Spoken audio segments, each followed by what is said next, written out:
First, reaction is pouring in after Democratic U.S. Senator Alex Padilla was forcefully removed from Homeland Security Secretary Kristi Noem's news conference in Los Angeles just today. Padilla says that he wants the Trump administration to be held responsible. Also, I want to talk specifically. An unexpected turn of events unfolding during a press conference in Los Angeles. California Senator Alex Padilla. I'm Senator Alex Padilla. I have questions for the secretary. Identifying himself while being forcibly removed by federal agents. Hands on your back. If you let my hands go, I put them behind my back. Padilla forced to the ground and handcuffed during a press conference where Homeland Security Secretary Kristi Noem was doubling down on President Trump's immigration crackdown of undocumented immigrants throughout the state. Padilla says he was overseeing federal operations in the building and stopped by the press conference hoping to hear more from DHS, which he says hasn't been informative with their immigration enforcement. I was there peacefully.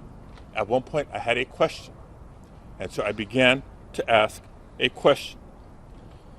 I was almost immediately forcibly removed from the room. I was forced to the ground. And I was handcuffed. I was not arrested. I was not detained.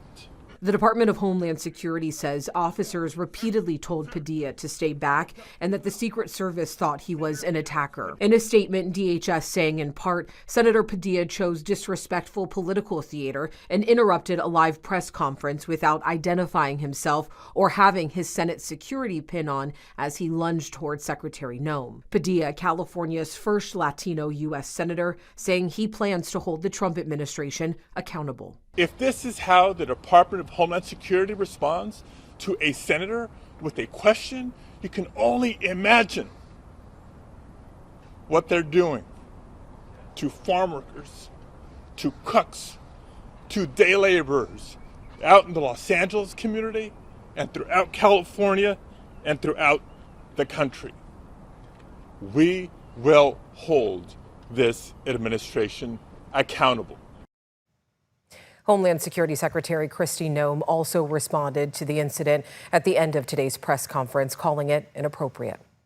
That wasn't appropriate. That if you wanted to have a civil discussion, especially as a leader, a public official, that you would reach out and try to have a conversation.